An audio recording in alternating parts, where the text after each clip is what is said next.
Good morning dear friends. આજે આપણે સ્વાધ્યાયના દાખલામાં જ કન્ટિન્યુ કરવાનું છે.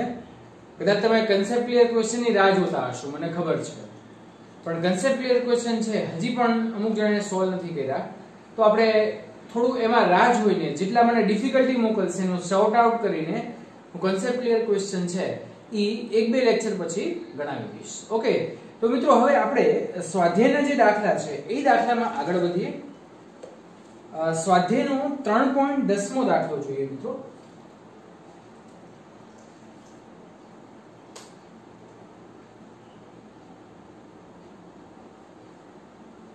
સ્વાધ્યાયનો 3.10 રકમ આ રીતે છે. કોઈ એક ખેલાડી 29.4 મીટર પ્રતિ સેકન્ડના પ્રારંભિક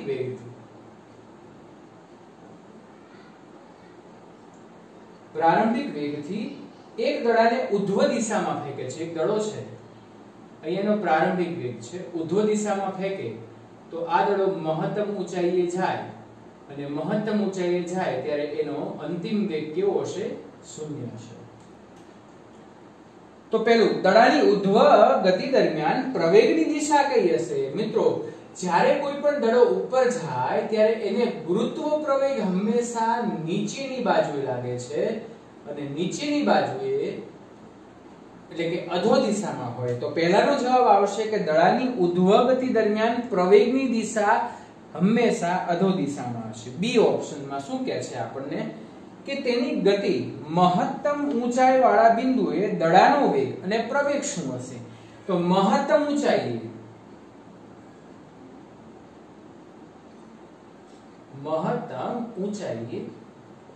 એનો અંતિમ વેગ 0 હોય એ તો આપણને ખબર છે, કારણ કે ત્યાંથી શું કરે છે? એ પાછો નીચે આવે છે.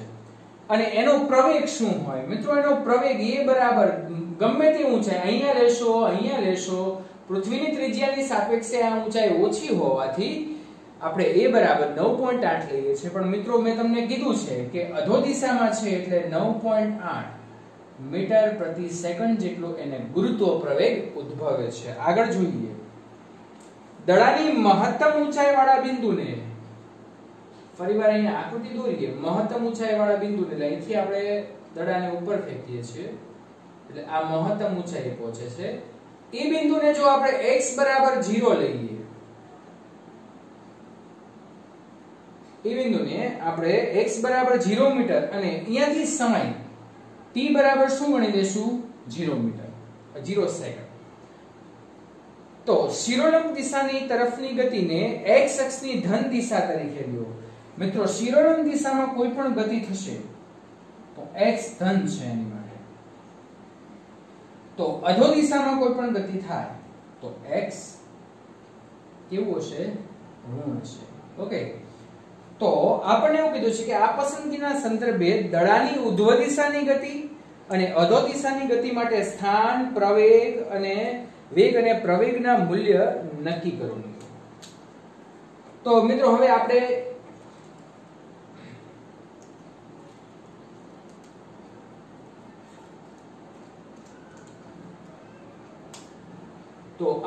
ઉધ્વ દિશાની ગતિ માટે આ કામ કરીએ છીએ.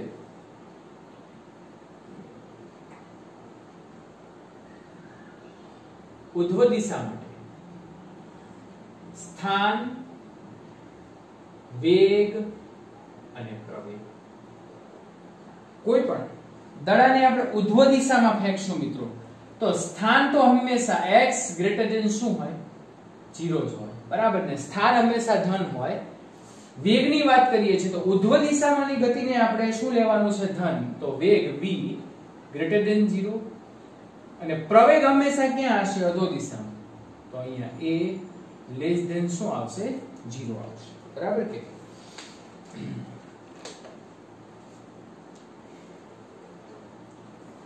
એક સેકન્ડ, આપણને શું કીધું છે? ઉધ્વ દિશામાંની ગતિ અને અધો દિશામાંની ગતિ માટે.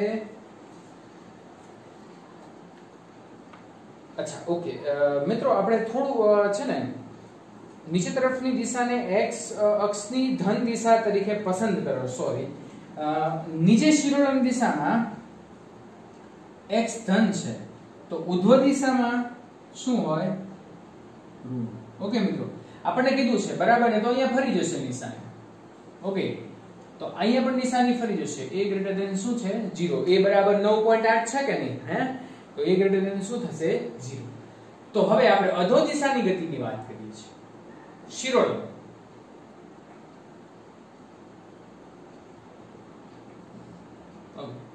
તો અધો દિશા માટે સ્થાન તો હંમેશા ધન જ રહે, x ગ્રેટર ધેન 0. વેગ છે એ બદલાશે બરાબર ને, એ વેગ હવે ગ્રેટર ધેન શું થશે 0.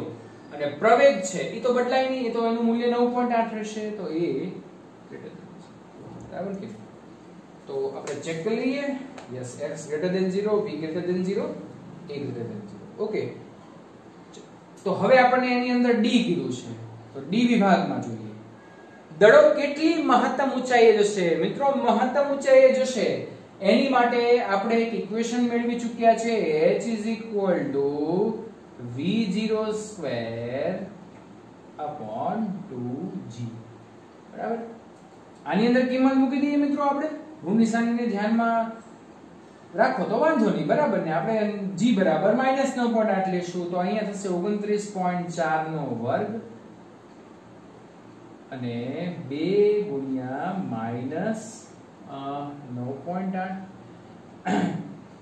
આખાની કેલ્ક્યુલેશન તમારે જાતે કરવાની છે. એ જવાબ આપણે આવે છે h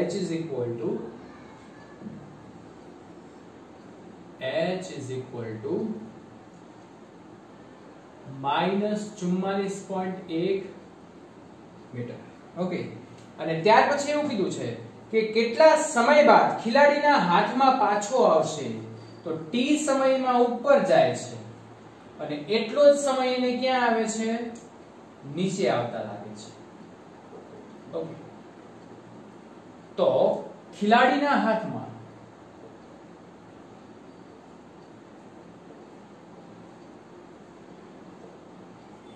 પાછો આવતા લાગતો સમય એ 2t છે.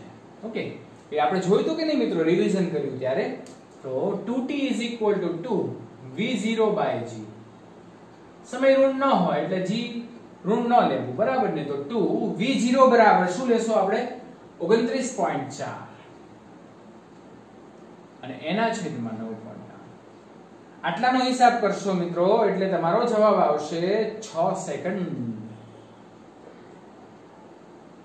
એપ્રોક્સિમેટલી ગણી શકાય. હા, 5 પોઈન્ટ સમથિંગ આવે, 6 પોઈન્ટ સમથિંગ આવે તો ચાલે.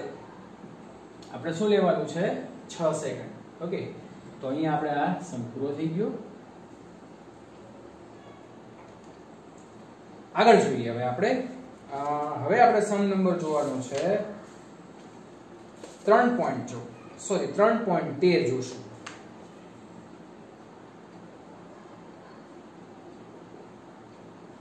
હવે મિત્રો આ 3.13 છે એ તો તમે આમ તો કદાચ સમજી ગયા હશો, અને એક વખત રકમ વાંચશો તો લેક્ચરને પોઝ કરીને થોડી વાર રકમ વાંચજો અને રકમ વાંચીને પછી એને સમજવાનો પ્રયત્ન કરજો. હું અહીં અત્યારે તમને ગણાવું છું. કોઈ એક સમયગાળામાં સ્થાનાંતરનું માન, જેને ઘણીવાર અંતર પણ કહેવાય છે, અને કોઈ પણ કણ દ્વારા આટલા જ સમયગાળામાં કાપેલી કુલ પથ લંબાઈ. બી વાંચું છું. કોઈ પણ એક સમયગાળામાં સરેરાશ વેગનું માન અને એટલા જ સમયમાં સરેરાશ ઝડપ. એમાં આપણને બ્રેકેટમાં લખેલું છે આપેલ સમયગાળા માટે કણની સરેરાશ ઝડપને કુલ પથ લંબાઈ અને સમયગાળાના ગુણોત્તર વડે વ્યાખ્યાયિત કરવામાં આવે છે, જે આપણને ખબર છે. તો a અને b બંને દર્શાવો કે બીજી રાશિ પ્રથમ રાશિ કરતા મોટી કે તેના જેટલી જ છે. સમાનતાનું ચિહ્ન ક્યારે સાચું હશે એવું દર્શાવવાનું છે. હવે મિત્રો કોઈ પદાર્થ છે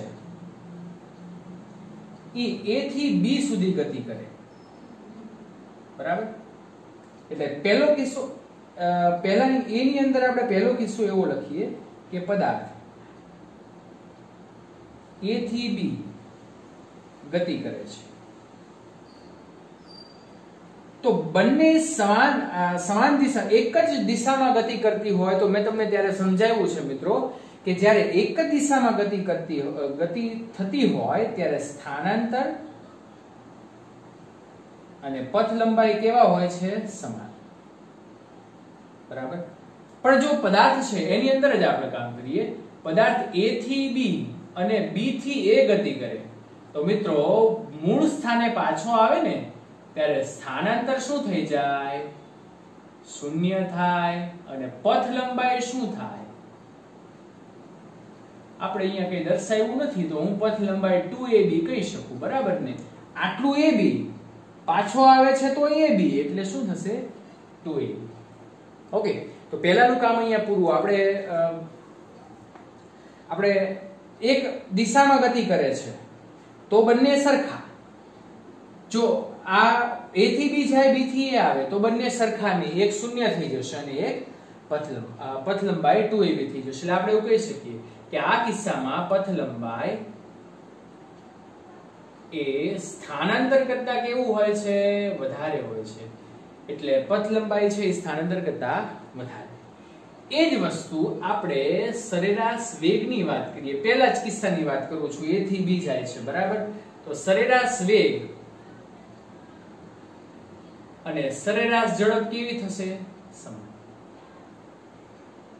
પહેલા કિસ્સામાં A થી B જાય છે, એક જ પરિમાણમાં ગતિ કરે છે, સ્થાનાંતર ને પથ લંબાઈ સમાન છે, સમય પણ સરખો છે, તો સરેરાશ વેગ અને સરેરાશ ઝડપ કેવી થશે? સમાન. પણ બીજા કિસ્સાની વાત કરીએ તો સરેરાશ વેગ શૂન્ય થાય કારણ કે સ્થાનાંતર શૂન્ય થાય છે.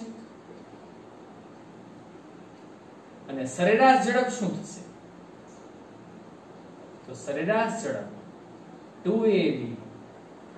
જો અહીંયા ઝડપની આપણને કોઈ એવી વાત કરી નથી, પ્રવેગિક ગતિ નથી, તો t આ બાજુ છે તો t આ બાજુ છે.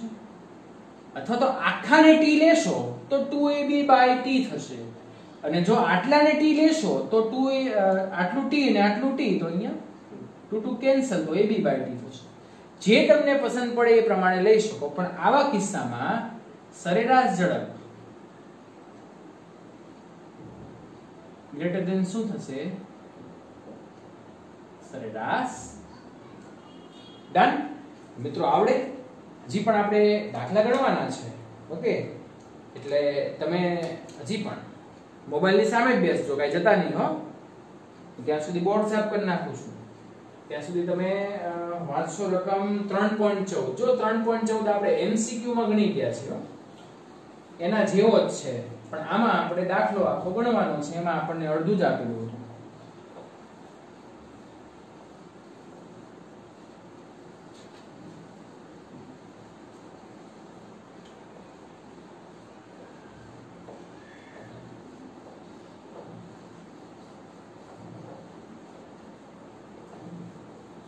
ઓકે મિત્રો, હવે આપણે આગળ વધીએ છીએ 3.14 માં.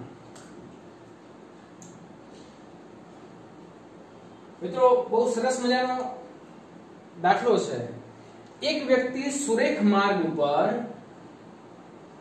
ઘરથી ચાલીને માર્કેટ જાય છે.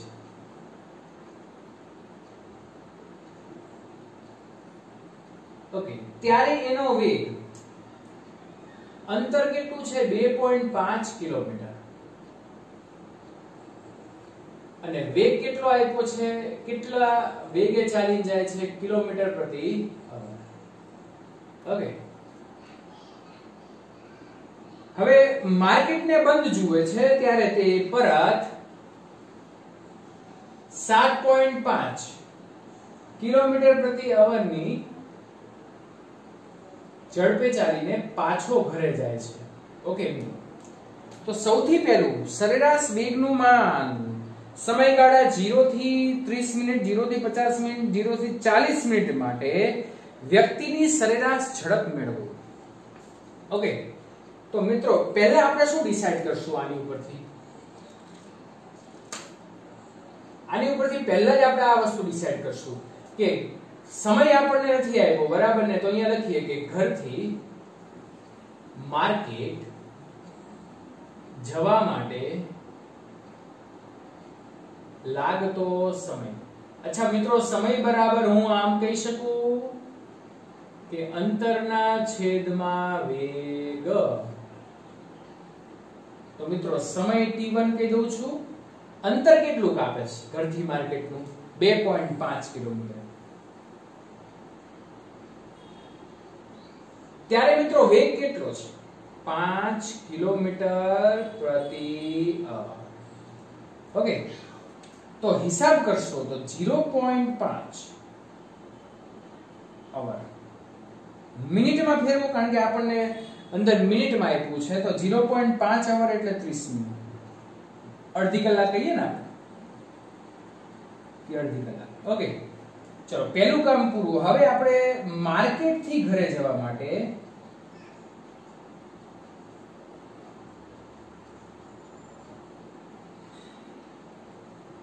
લાગતો સમય. મિત્રો સમય સરખો નહીં થાય.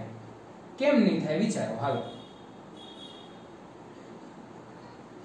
એટલા માટે મિત્રો કે વળતી વખતે એનો વેગ વધારે હોય છે, જતી વખતે એનો વેગ છે ઈ ઓછો છે, અહીંયા વેગ વધારે છે, બરાબર ને? તો અહીંયા આપણે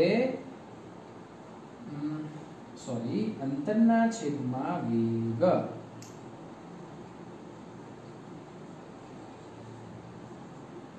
તો અંતર કેટલું છે? અંતર તો બદલાવાનું નથી.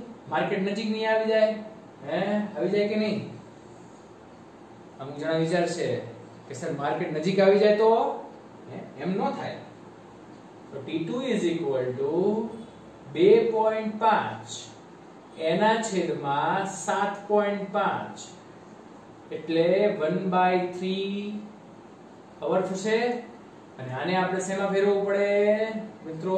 મિનિટમાં ફેરવો તો 1/3 * 60. કઈ ભૂલ કરી છે આપણે?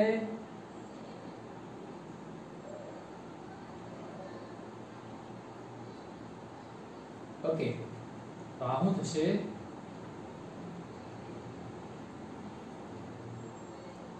નહીં, આપણે ભૂલ કરી શકાય, બરાબર? 2.5 અને 7.5 એટલે આનો ભાગ ચલાવીએ. એટલે આ રીતે થશે 5 5 25 અને 15 5 75. 1/3 અવર અને એને મિનિટમાં ફેરવીએ તો 60 મિનિટ, બરાબર? એટલે અહીંયા થશે 20 મિનિટ. ઓકે, ચલો કાંઈ વાંધો નહીં. હાલો, આપણે ભૂલ નથી કરી. ઓકે, તો T2 = કુલ સમય જે લાગે છે, એટલે કુલ સમય છે ઈ 30 મિનિટ અને પ્લસ 20 મિનિટ એટલે શું થાય છે? 50 મિનિટ. એટલે 50 મિનિટમાં આ માણસ છે ઈ ઘરથી માર્કેટ જાય છે ને માર્કેટ થી ઘર જાય છે. ઓકે, હવે આપણે આપણું કામ શરૂ કરીએ. આપણને એવું કીધું છે કે આ ત્રણ સમયગાળા માટે, ચલો પહેલો સમયગાળો છે ઈ આપણે લઈએ છીએ સમયગાળો 0 થી 30 મિનિટ.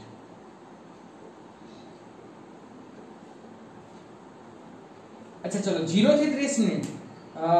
30 મિનિટ તો એને શેની વાર લાગે છે? ઘરથી માર્કેટ જાય, બરાબર? તો પહેલું કામ તો અહીંયા પૂરું થઈ ગયું કે 0 થી 30 મિનિટમાં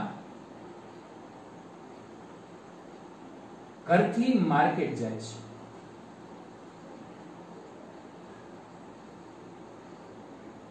ઓકે, તો અંતર, કપાતું અંતર 2.5 કિલોમીટર છે. ઓકે, કેટલું છે? 2.5 કિલોમીટર. ઓકે, તો મારે હવે અહીંયા સરેરાશ વેગ મેળવવો છે. તો સ્થાનાંતરના છેદમાં સમયગાળો શું થશે? સ્થાનાંતર કેટલું થાય છે મિત્રો? 2.5. સમયગાળો કેટલો આપ્યો છે આપણને? 30 મિનિટ. મિત્રો પણ 30 મિનિટ નહીં, આપણે કેટલો લેશું? 0.5. કેમ?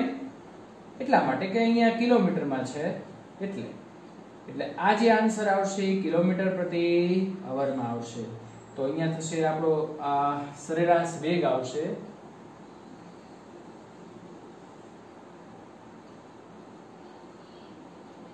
5 કિલોમીટર પ્રતિ અવર. ઓકે, સરેરાશ વેગ કેટલો આવશે? તો સરેરાશ ઝડપ કેટલી આવશે? આટલી જ આવશે. સરેરાશ ઝડપ બરાબર શું થશે? સરેરાશ વેગ. થાય કે નહીં મિત્રો? એક જ દિશામાં ગતિ કરે છે ને તો બંને સમાન છે. હમણાં જ આપણે આની પહેલા જોયું. ઓકે, એટલે આ જ આવશે. સરેરાશ ઝડપ છે એ તે આવશે. અચ્છા, હવે આપણે સમયગાળો લેવાનો છે મિત્રો. કેટલો લેવાનો છે? સમયગાળો આવશે 0 થી 50 મિનિટ.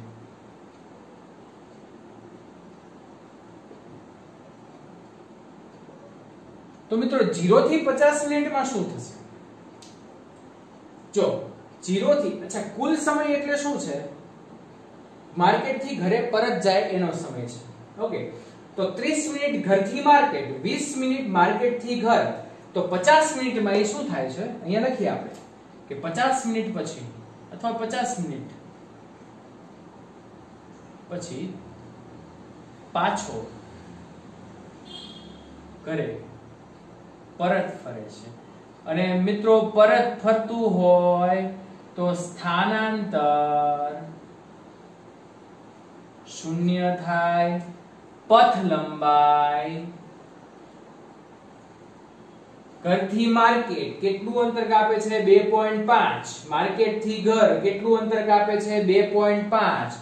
તો કુલ કાપેલું અંતર એટલે પથ લંબાઈ એટલે 5 કિલોમીટર. તો સરેરાશ વેગ શું થશે? શૂન્ય થાય ને, કારણ કે સ્થાનાંતર શૂન્ય થાય છે. સરેરાશ ઝડપ કેટલું થશે મિત્રો? તો એ તો મેળવવું પડે. પથ લંબાઈ ના છેદમાં સમયગાળો. તો પથ લંબાઈ કેટલી છે? 5. સમયગાળો 50 મિનિટ. મિનિટને અવરમાં ફેરવો તો 50 ના છેદમાં 60. 10 10 6 60. તો અહીંયા થશે 6 કિલોમીટર પર. તો આ સરેરાશ ઝડપ છે. ઓકે, અને છેલ્લું કામ મિત્રો આપણે કરવાનું છે. છેલ્લું કામ શું છે જોઈએ આપણે. હા, બહુ મહત્વનું. 0 થી 40 મિનિટ માટે આટલી જગ્યામાં આપણે સમાવવાનું છે. 0 થી 40 મિનિટ. હવે થોડું કામ અહીંયા આપણે ટિપિકલ થઈ જશે. ટિપિકલ એટલે એટલું બધું નહીં હો, પણ આના બે ભાગ પાડી દઈએ તો 0 થી 30 40 મિનિટ. 0 થી 30 મિનિટમાં ઘરથી માર્કેટ જાય છે, ખબર પડી ગઈ. વૈધા કેટલા? 30 મિનિટ અને આપણે 40 મિનિટ. વૈધી 10 મિનિટ. તો હવે 10 મિનિટમાં કેટલું અંતર કાપે? બરાબર કે નહીં? તો અહીંયા હું લખું કે 0 થી 30 મિનિટમાં ઘરેથી માર્કેટ જાય છે. ઓકે મિત્રો, તો હવે વૈધી 10 મિનિટ. તો 10 મિનિટમાં કપાતું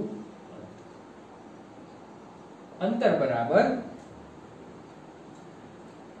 માર્કેટ થી ઘર જાય છે. અંતર બરાબર હું આમ લખી શકું વેગ ગુણ્યા સમય. પણ મિત્રો વેગ કિલોમીટર પ્રતિ અવર માં છે, ઈ એમને એમ લખી નાખીએ 7.5.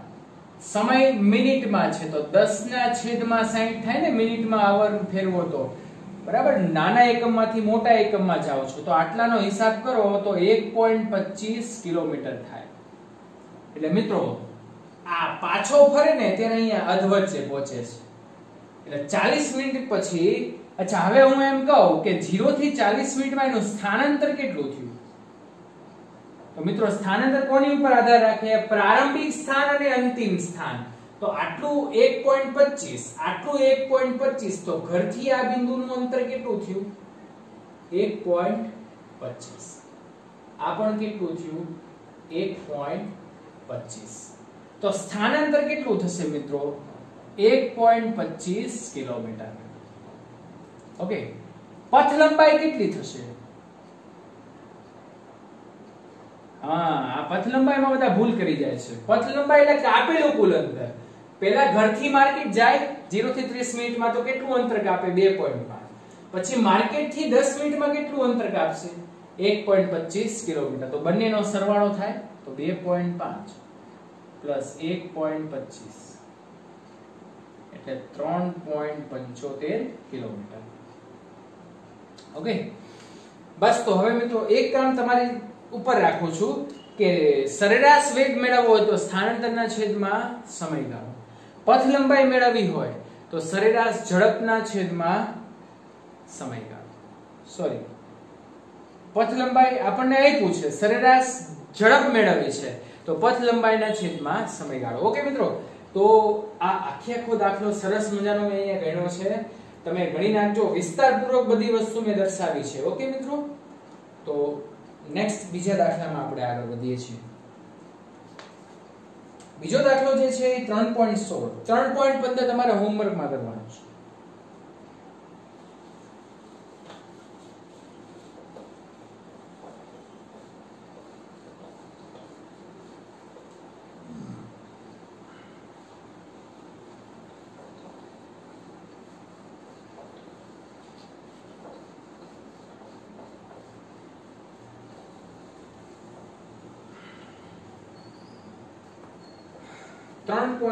જોઈએ, ગ્રાફ આપેલા છે આપણને. પહેલો ગ્રાફ આ રીતે છે, હું ગ્રાફ અહીંયા ડ્રો કરી નાખું ઝડપથી. x versus t.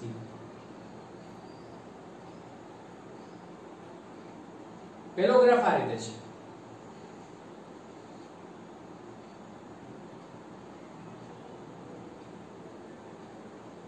બીજો ગ્રાફ આ રીતે છે, v વર્સિસ t નો ગ્રાફ છે.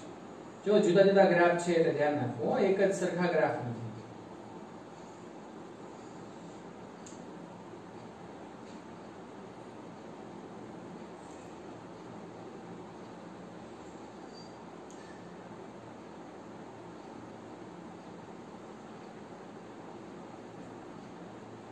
ત્રીજો ગ્રાફ છે ઝડપ વર્સિસ સમયનો.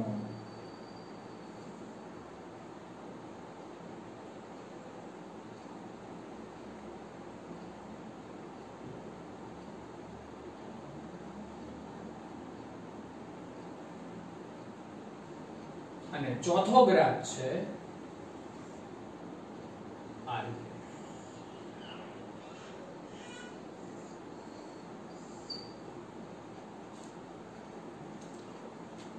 કુલ પથ લંબાઈ અથવા તો પથ લંબાઈ લખી નાખીએ તો પણ ચાલે, અને એના છે એને વર્સિસ સમય. ઓકે મિત્રો, અચ્છા ચલો મિત્રો, હવે આપણે આ બધા જ ગ્રાફને સમજીએ. રકમ કઈક આ રીતે છે, હું વાંચી જોઉં ઝડપથી. આકૃતિમાં દર્શાવેલ આલેખો A થી D ધ્યાનથી જુઓ અને કારણ સહિત જણાવો કે તે પૈકી કયો આલેખ એક પરિમાણની ગતિ કરતા કણ માટે શક્ય નથી. જો એક પરિમાણની ગતિ કરતો હોય કોઈ પણ પદાર્થ તો એ સુરેખ માર્ગ ઉપર ગતિ કરે છે. ઓકે મિત્રો, તો સૌથી પહેલી વાત કે અહીંયા તમે જુઓ ને તો આ x વર્સિસ t ના ગ્રાફમાં સપોઝ કે આ પોઈન્ટ આપણે પસંદ કરી લઈએ અને અહીંયા આ પોઈન્ટ પસંદ કરીએ, બરાબર. તો આ બંને પોઈન્ટ એવા છે કે જેની માટે આપણને સમય સમાન મળે છે અને એક જ સમય માટે કોઈ પણ પદાર્થના બે સ્થાન હોઈ શકે નહીં. આવું આપણે ગ્રાફમાં ભણી ગયા છીએ.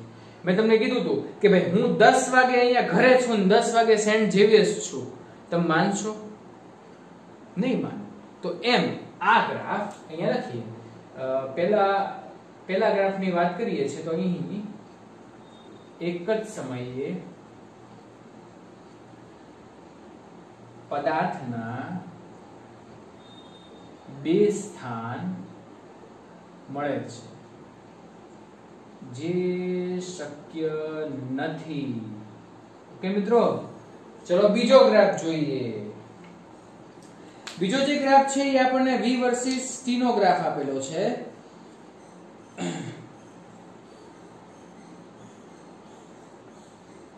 અચ્છા ઓકે, ચલો બીજા ગ્રાફમાં આપણને v વર્સિસ t ના ગ્રાફમાં આવી જશે. હવે તમે મિત્રો જુઓ, હું આ પોઈન્ટ નક્કી કરું છું એટલે અહીંથી, અને આ પોઈન્ટ નક્કી કરું એટલે અહીંથી.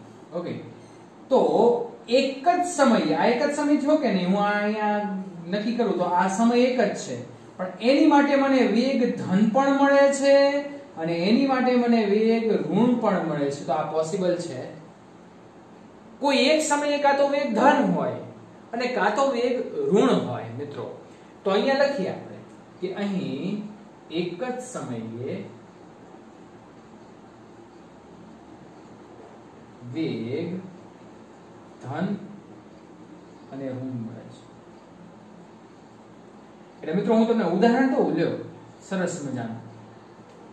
સપોઝ કે હું એમ કહું કે 10 વાગે મારો વેગ 4 મીટર પ્રતિ સેકન્ડ છે અને હું એમ કહું કે 10 વાગે મારો વેગ -4 મીટર પ્રતિ સેકન્ડ છે.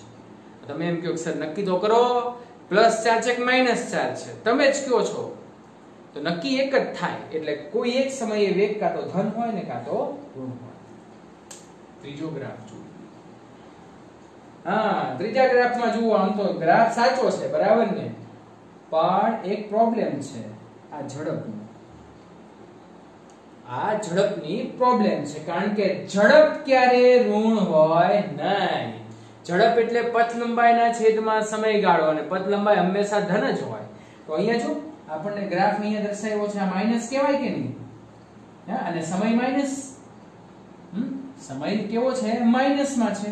અને ઝડપ ધન આપેલી છે, સમય તો માઈનસ હોય નહીં. બીજી વસ્તુ ઝડપ ક્યારે ઋણ હોય નહીં. તો અહીંયા આ ગ્રાફ પણ શક્ય નથી. તો અહીં ઝડપ ઋણ આપેલી છે અને સમય પણ ઋણ છે. તેથી આ ગ્રાફ શક્ય નથી. અહીંયા લખીએ કે આ ગ્રાફ સાચો નથી. ચોથો ગ્રાફ જુઓ તો કુલ પથ લંબાઈ. કુલ પથ લંબાઈ એટલે બધાનો સરવાળો થાય. અહીંથી આપણે ગણવા જઈએ તો આ આપણને વેગ આપે છે, પથ લંબાઈ વર્સિસ સમયનો ગ્રાફ વેગ આપે છે, ઝડપ આપે છે. ઝડપ વધે પછી ઝડપ ઘટે પછી ઝડપ વધે, તો આ ગ્રાફ પણ શક્ય નથી. બરાબર કે નહીં? તો અહીંયા લખી નાખજો હવે કે અહીં ઝડપ છે એ હંમેશા ધન જ હોય. ઝડપ અહીંયા ધારો કે આનો ઢાળ ધન મળે છે, આનો ઢાળ ઋણ મળે છે, તો ઝડપ ક્યારે ઋણ હોય ન હોય. તો આ ગ્રાફ શક્ય નથી. હાલો લખી નાખીએ આપણે કે અહીં પથ લંબાઈ વર્સિસ t ના ગ્રાફમાં નો ઢાળ ધન અને ઋણ બંને મળે છે. તેથી ઝડપ ઋણ હોઈ શકે નહીં. આ ગ્રાફ સાચો નથી. બરાબર કે નહીં મિત્રો? ઓકે મિત્રો, તો આટલે સુધી આપણે રાખીએ મિત્રો. નેક્સ્ટ ટાઈમ આપણે હજી પણ વધારે એક્ઝામ્પલ સાથે આગળ વધશું, કન્સેપ્ટ ક્લિયર ક્વેશ્ચન પણ ગણાવશું, પણ હજી અમુક વિદ્યાર્થીઓએ મને મોકલ્યા નથી. મહેરબાની કરીને કન્સેપ્ટ ક્લિયર ક્વેશ્ચન તમને થિયરી અંદર આપેલા છે મિત્રો. ઓકે, તો એ તમારે સોલ્વ કરવાના છે. જો તમે જેટલી વસ્તુ સોલ્વ કરશો ને એટલું જ આ ચેપ્ટરમાં તમારા કન્સેપ્ટ ક્લિયર થશે. ત્યાં સુધી તમારા કન્સેપ્ટ ક્લિયર નહીં થાય. અને આ ચેપ્ટર ન આવડ્યું એટલે સમજી લ્યો કે તમને 7મા ચેપ્ટર સુધી વાંધો આવશે. એટલે જ આ ચેપ્ટરમાં અમે ધીમે ધીમે ચલાવીએ છીએ. મણિયા સર છે, જેડબલ્યુ નિકુંજ ચલાવે છે. ઓકે મિત્રો, તો ધ્યાન રાખજો, વ્યવસ્થિત આના દાખલા સમજજો. નેક્સ્ટ ટાઈમ આપણે મળીએ છીએ. Thank you very much.